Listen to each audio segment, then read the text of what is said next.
Après avoir longtemps joué la carte du silence, Madrid change radicalement de ton. D'un côté, elle adresse des mots doux à Alger, comme pour calmer une tempête diplomatique prolongée. De l'autre, elle lance une charge frontale contre Rabat, ciblant les rêves territoriaux, jugés fantasques du Magzen. Ce virage brutal intervient juste après le remuant sommet sur le Grand Maroc, dont les velléités expansionnistes ont réveillé les craintes de déstabilisation dans toute la région. Un véritable séisme stratégique a récemment ébranlé l'échiquier politique de la Méditerranée occidentale. Le fantasme territorial du Magzen a refait surface, projetant son ombre menaçante sur l'équilibre régional. La presse ibérique n'a pas tardé à réagir. Le quotidien 20 Minuto en particulier a brandi la fameuse carte du Grand Maroc, cette chimère nationaliste qui, sous couvert de nostalgie identitaire, piétine les principes de souveraineté étatique et fait frémir l'Espagne tout entière. Mais ce n'est pas qu'une affaire de drapeau froissé à Madrid. Ce que révèle cette cartographie délirante, selon les conclusions du même journal, c'est une ambition nourrie depuis 1956, soigneusement articulée autour des idées d'un certain Alal El-Fassi. Présenté comme l'architecte obsessionnel de cette fresque géopolitique, El-Fassi aurait dessiné plume tremblante, mais regard conquérant les contours d'un Maroc aux frontières rêvées, englobant notamment Ceuta et Melilla. Deux joyaux européens qui deviennent soudain les cibles frontalières d'un rêve éveillé. Dans ce puzzle géopolitique aux contours flous, mais aux ambitions démesurées, la carte du Grand Maroc ose même effleurer les Canaries, certes sans l'assumer ouvertement, tout en intégrant sans sourciller le Sahara occidental, territoire déjà au cœur de multiples tensions.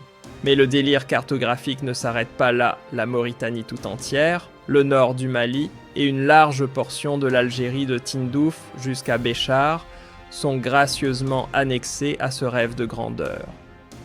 Une vision qui, selon la presse espagnole, n'est rien d'autre qu'un héritage idéologique signé El-Fassi, le théoricien d'un Maroc d'XXL. Ce fantasme expansionniste, aussi spectaculaire qu'improbable, continue pourtant de faire vibrer certains cercles nationalistes. Hélas, le Magzen n'a ni le carburant militaire ni l'oxygène politique pour faire décoller cette fusée idéologique. On tente bien ici et là une comparaison flatteuse avec Israël. Mais la pilule ne passe pas. Israël dispose d'une armature stratégique, solide, d'un soutien occidental massif, deux éléments dont Rabat est cruellement dépourvu. Et que dire d'El-Fassi, ce stratège autoproclamé, accusé d'avoir fragmenté le mouvement indépendantiste marocain et saboté l'unité des élites en y semant la zizanie. Un visionnaire pour certains, un fossoyeur pour d'autres. En grattant un peu sous la couche dorée du récit officiel, on découvre un El-Fassi bien moins glorieux qu'annoncé. Loin de rassembler, il a dynamité l'unité du mouvement national, fracturé le parti de l'indépendance et orchestré un glissement dangereux du combat populaire vers une farce monarchique. Ce n'était plus la révolution du peuple, mais celle d'un roi qu'il fallait remettre sur son trône, et pas n'importe comment. Car pendant son exil, Mohamed V ne réclamait ni justice ni liberté, il voulait simplement qu'on lui rende ses 20 concubines de harem. De quoi rappeler à tous que le régime, plus soucieux de son confort personnel que du sort de la nation, n'a jamais vraiment porté le drapeau de l'intérêt général. Quand on entend des cris de ralliement comme « Tindouf et Béchar sont à nous » ou « Jamais nous ne lâcherons la Mauritanie », on comprend vite qu'on a affaire à une vision du monde coincée dans une carte périmée. Cette obsession expansionniste qui sent la naphtaline géopolitique continue d'agiter certains esprits comme une vieille chanson nationaliste. Sauf qu'ils n'ont ni orchestre ni instrument.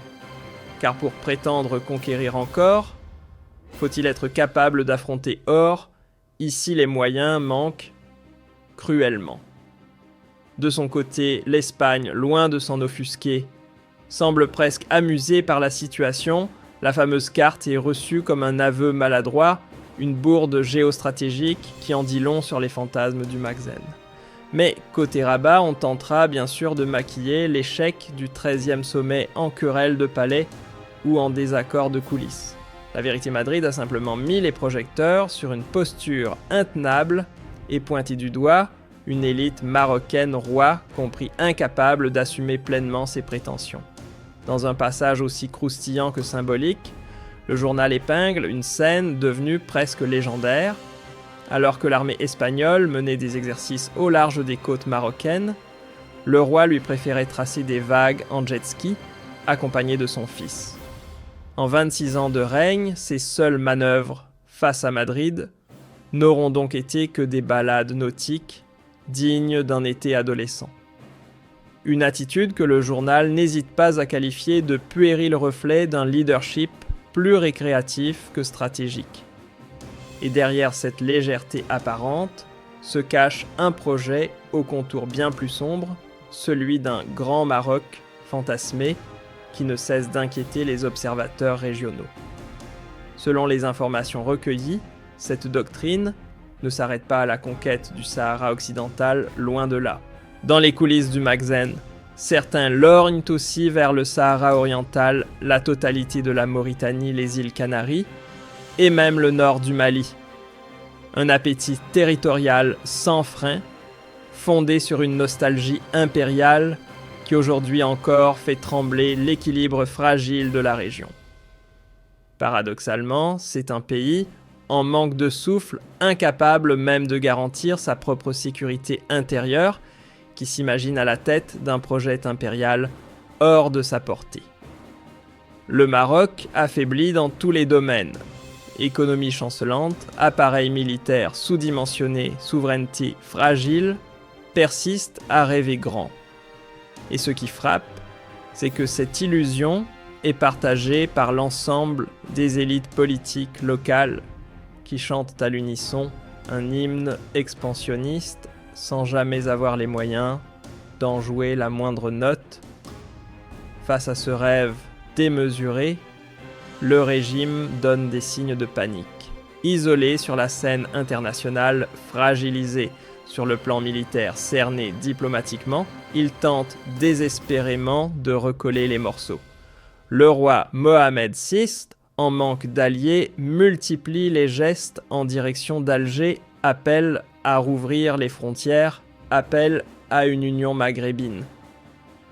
Mais sous ces élans d'intégration régionale, on sent surtout la volonté de briser l'isolement et de sauver une monarchie à bout de souffle, dont la légitimité chancelle sous le poids de ses propres contradictions.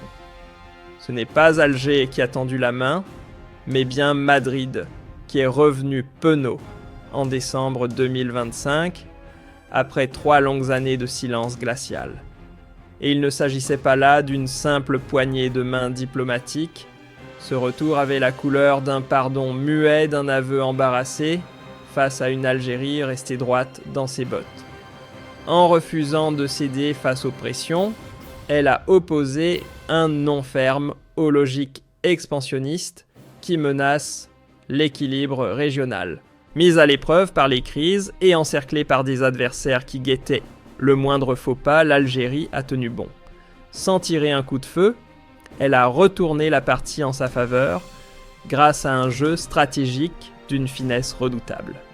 Là où certains misaient sur son effondrement sans l'appui de l'Europe, cette Europe arrogante et sûre de son pouvoir, elle a au contraire renforcé sa souveraineté, prouvant que ni son indépendance économique, ni sa ligne diplomatique ne sont à vendre. Résultat, 3 années de bras de fer, soldées par une victoire silencieuse mais implacable. À les entendre, c'était plié d'avance. L'Algérie allait s'effondrer sous le poids de l'isolement cédé face aux pressions internationales et supplier pour un retour à la table des négociations. Sauf que rien de tout cela ne s'est produit. Non seulement le pays a tenu bon, mais il a même contraint la 4e puissance économique de la zone euro à faire machine arrière, un véritable retour à la case départ pour Madrid. Une humiliation stratégique, aux allures de cauchemar, surtout du côté de Paris, forcé de revoir entièrement ses calculs dans une Méditerranée qui lui échappe. Et comme pour mettre un point final à ce bouleversement, la nomination officielle de Ramiro Fernández Bachiller à Alger, en tant qu'ambassadeur, n'avait rien d'un simple protocole. Ce geste, loin d'être banal, marquait le début d'une reconfiguration majeure des rapports de force au sud de l'Europe. Il s'agit là du sommet d'une crise diplomatique d'une rare intensité, une crise qui paradoxalement a renforcé la main d'Alger et confirmé son rôle grandissant dans l'architecture stratégique de la Méditerranée occidentale. Alors que Madrid fait volte-face et se rapproche à nouveau d'Alger, les lignes diplomatiques entre la France et l'Algérie, elles se fissurent un peu plus chaque jour, et une question brûlante flotte dans l'air. L'Algérie vient-elle de remporter une victoire éclatante grâce à sa patience stratégique? Ou bien l'Espagne a-t-elle tout simplement jeté par-dessus bord ses idéaux politiques pour sauver son économie en péril? Le réalisme économique aurait-il eu raison des engagements idéologiques? Pour démêler cet imbroglio, il faut remonter à l'étincelle qui a mis le feu aux poudres, le brusque revirement de l'Espagne sur le dossier du Sahara occidental. Une volte-face brutale qui a mis fin, sans consultation, à un traité d'amitié et de coopération censé incarner la stabilité et le bon voisinage entre les deux nations. Et la réponse d'Alger ne s'est pas fait attendre, ambassadeur, rappelé, traité, gelé, échanges commerciaux, quasiment à l'arrêt. De leur côté, certains analystes européens regardèrent la scène de haut convaincus que l'Algérie finirait par plier sous le poids économique. Ils pensaient que sans les robinets européens, l'économie algérienne ne tiendrait pas. Résultat, ces prédictions se sont effondrées plus vite que leurs propres certitudes. 3 années pleines, c'est le temps qu'il aura fallu à l'Algérie pour démontrer qu'elle ne plie pas, qu'elle s'adapte et surtout qu'elle avance. Tandis que certains lui prédisaient l'asphyxie économique, elle a redirigé sans trembler ses circuits logistiques vers l'Asie et la Turquie, évitant soigneusement les ports espagnols. Résultat, une leçon magistrale de résilience. Et pendant qu'Alger tissait de nouveaux réseaux, l'Espagne, elle encaissait l'addition des milliards d'euros partis en fumée, des pans industriels entiers touchés de plein fouet, notamment dans des régions comme Valence ou Castellón. Face à ce mur de réalité, Madrid a dû abandonner ses illusions pour revenir sur terre, place au pragmatisme. Pendant qu'Alger défendait calmement mais fermement ses principes, elle transformait son économie en un levier d'influence silencieux mais efficace. Et ce retour espagnol orchestré fin 2025 n'a rien du hasard. Il arrive pile au moment où les intérêts stratégiques de l'Espagne étaient en jeu, quand l'urgence frappe même les plus fiers, finissent par réviser leurs priorités. Pris entre le marteau de la rue et l'enclume des réalités économiques, le gouvernement espagnol a fini par admettre l'évidence: on ne peut pas durablement se fâcher avec la pièce maîtresse du Maghreb. Mais ce qui a vraiment fait pencher la balance, ce n'est ni l'idéologie ni la morale, c'est l'énergie. Dans une Europe qui avance à tâtons dans le brouillard de l'incertitude, le gaz algérien n'est plus un simple contrat. C'est devenu pour l'industrie espagnole une véritable bouée de sauvetage. Et ce tuyau venu d'Afrique du Nord, baptisé Medgaz, ressemble aujourd'hui à un cordon ombilical stratégique. Madrid a donc dû ravaler sa fierté. Continuer à saboter ses liens avec Alger, c'était tout simplement se tirer une balle dans le pied, surtout avec l'hiver à l'horizon. Alors, changement de ton au sommet de l'État. Le discours officiel a viré au respect du droit international, histoire de recoller les morceaux. Et Alger, en position de force, a accepté ce retour, non pas comme un cadeau, mais comme une confirmation silencieuse que la partie, elle l'avait déjà gagnée. Penser que tout cela ne concerne que l'axe Alger-Madrid serait une erreur de lecture grossière. En vérité, ce rapprochement n'est qu'une pièce d'un échiquier beaucoup plus vaste, celui d'un remodelage silencieux mais profond de la Méditerranée. Et pour en saisir la portée réelle, il faut regarder du côté du modèle italien qui s'est discrètement imposé comme référence régionale. Ce que l'on observe aujourd'hui entre l'Espagne et l'Algérie n'est rien d'autre qu'une tentative de copier le succès à l'italienne. Car pendant les 3 années de froid diplomatique hispano-algérien, Rome a su tirer son épingle du jeu premier partenaire commercial d'Alger pivot gazier du sud européen, avec le corridor numéro 4, preuve vivante à travers le plan Maty, qu'un partenariat gagnant-gagnant, fondé sur le respect mutuel, n'est pas un mythe, mais une réalité. Et forcément, à Madrid, on l'a mal vécu. Voir l'Italie devenir la porte principale entre l'Europe et l'Afrique a provoqué plus qu'un froncement de sourcils, une inquiétude réelle de disparaître du radar géopolitique. Le retour précipité vers Alger s'explique donc autant par le besoin énergétique que par la peur de voir Rome occuper seule toute la scène maghrébine.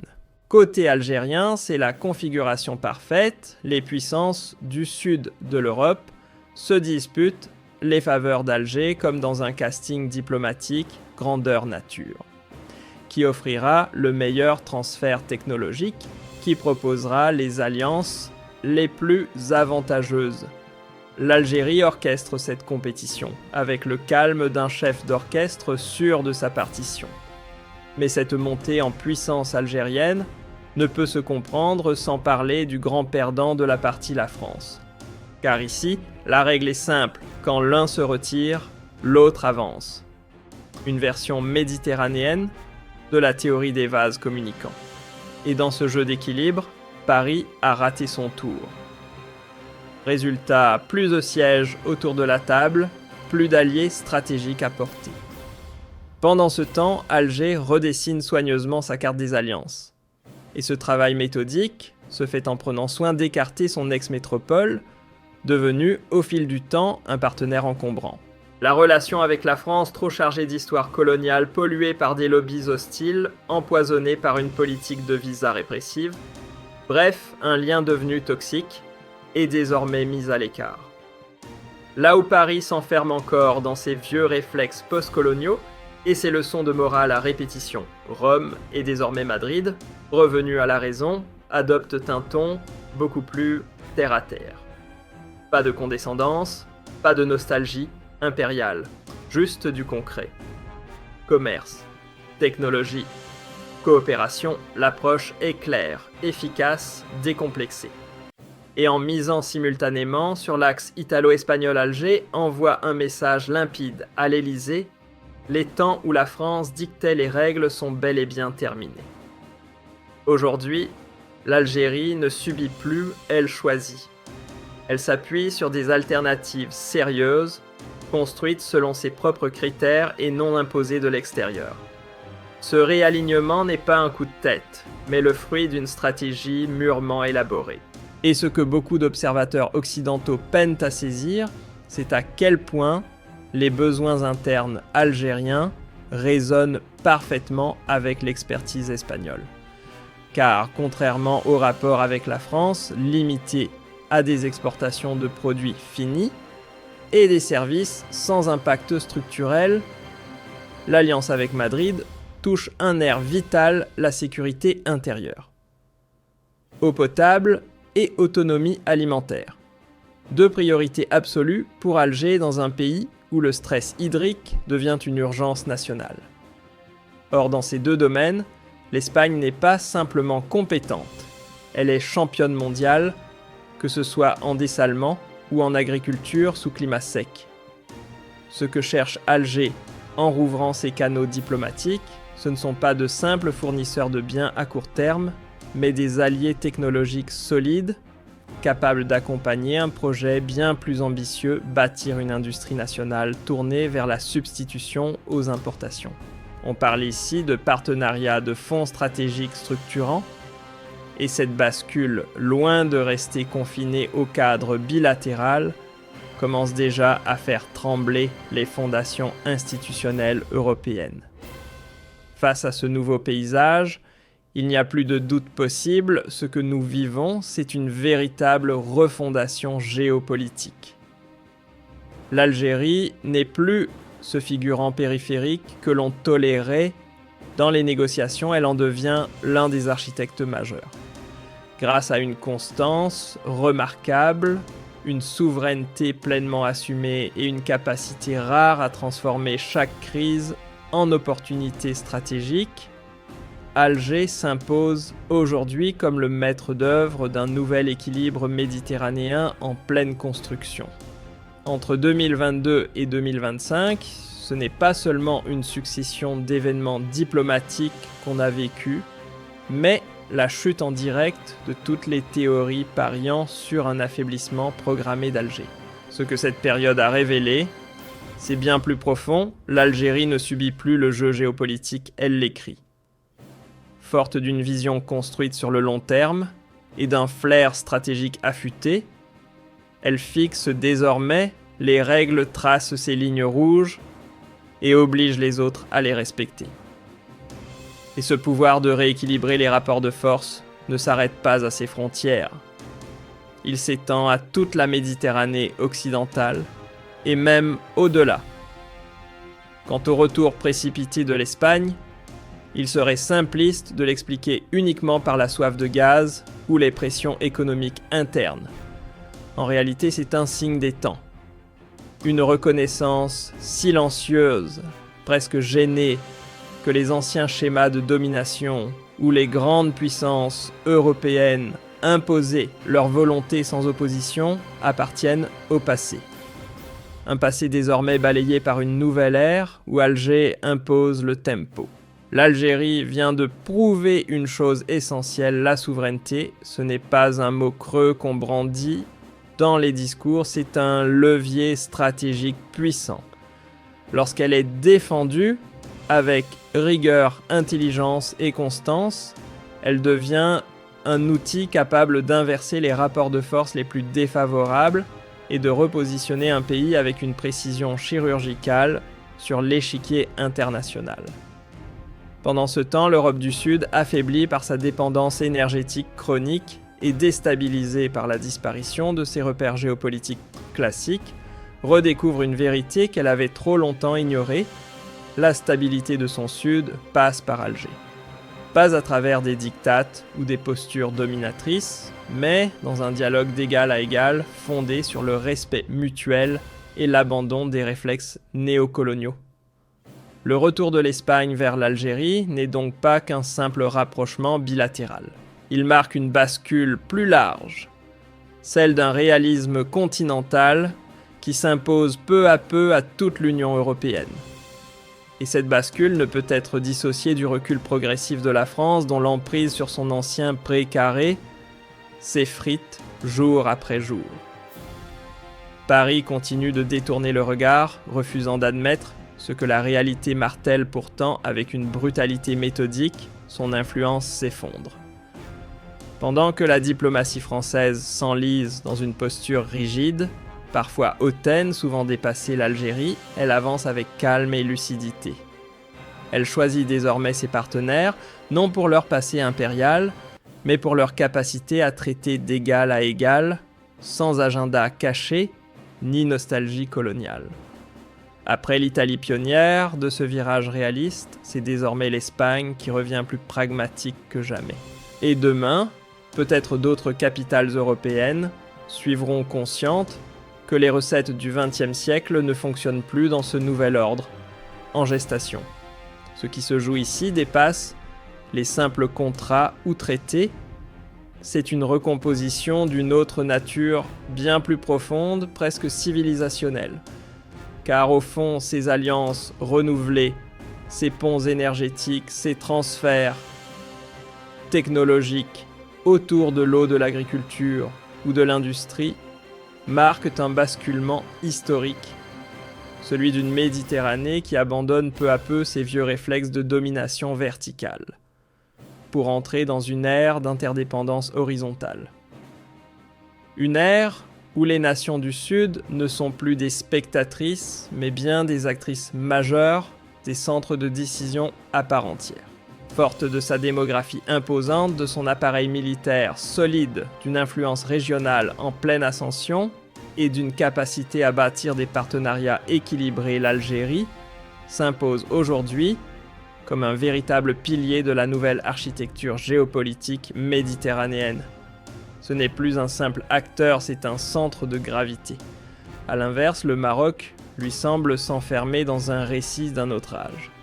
Accroché à des chimères cartographiques et des fantasmes expansionnistes déconnectés du monde réel, il s'isole de plus en plus sur la scène régionale. Sa vision stratégique apparaît figée, coincée dans un imaginaire qui ne trouve plus d'écho au XXIe siècle. Et ce décalage flagrant a été mis en pleine lumière lorsque l'Espagne a levé le voile sur la doctrine du Grand Maroc.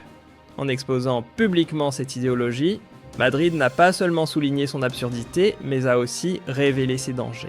Car au-delà du ridicule géographique, cette doctrine constitue une menace directe pour la stabilité de la région, tout en sapant lentement mais sûrement la crédibilité internationale de Rabat. Les envolées lyriques du Maghreb portées par des récits identitaires surchargés et des fantasmes géographiques d'un autre âge s'écrasent contre le mur brut du réel. Le monde a basculé. Les équilibres ont changé et la redéfinition des frontières par l'intimidation ou le rêve n'est plus à l'ordre du jour.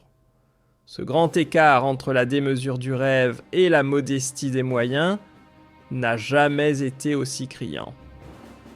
Plus les discours se veulent conquérants, plus la réalité rappelle cruellement les limites logistiques, diplomatiques et économiques du royaume. Et ce n'est pas un hasard si de Washington à Bruxelles, aucun acteur sérieux ne prend au sérieux les revendications marocaines, au-delà du Sahara occidental, un territoire déjà contesté à l'échelle internationale. Le reste n'est que bruit de fond sans portée stratégique. Accablé par une montagne de dettes, paralysé par ses propres fragilités internes et privé de toute autonomie énergétique, le Maroc peine à masquer sa vulnérabilité chronique. Ajoutez à cela une armée sous-équipée et une absence quasi totale de soutien international crédible, et l'idée même de mener un projet expansionniste devient une chimère aussi risible que dangereuse. A l'inverse, l'Algérie avance avec calme et assurance.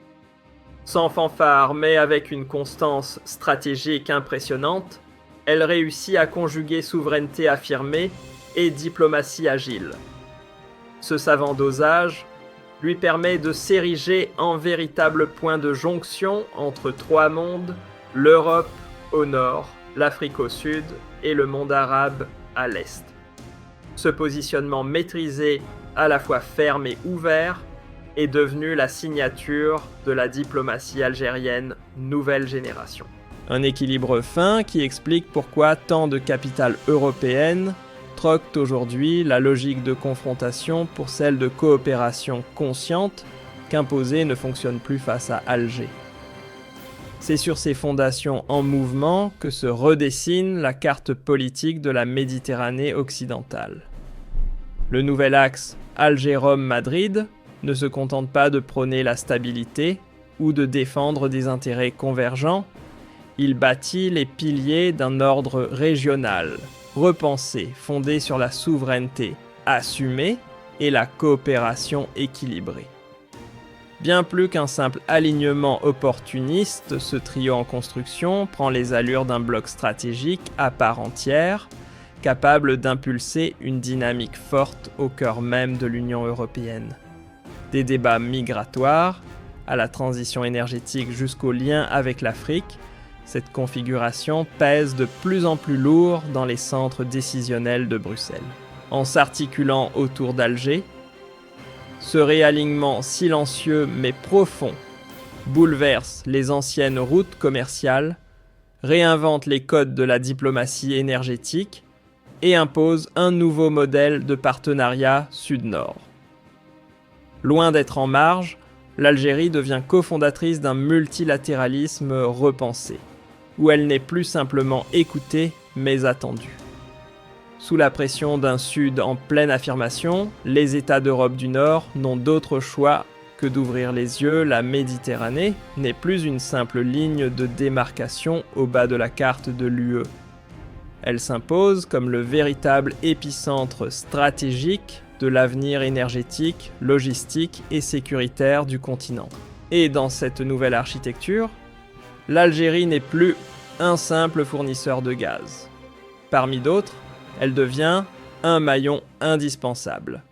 Un partenaire structurant, sans lequel aucune feuille de route sérieuse vers l'Afrique, le Sahel ou même la Méditerranée ne peut prétendre à la cohérence ni à la pérennité. Ce repositionnement est d'ailleurs doublé d'un autre changement d'ampleur, la redécouverte, ou plutôt la réhabilitation de la profondeur africaine de l'Algérie. Non plus comme arrière-cour lointaine, mais comme levier central dans la nouvelle géopolitique du continent.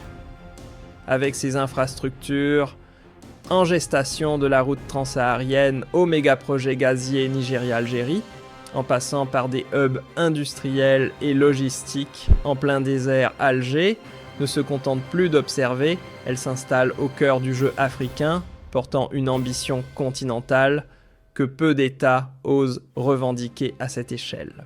Face à cette ascension, Rome et Madrid ne voient plus simplement l'Algérie comme un voisin au sud ou un fournisseur de gaz.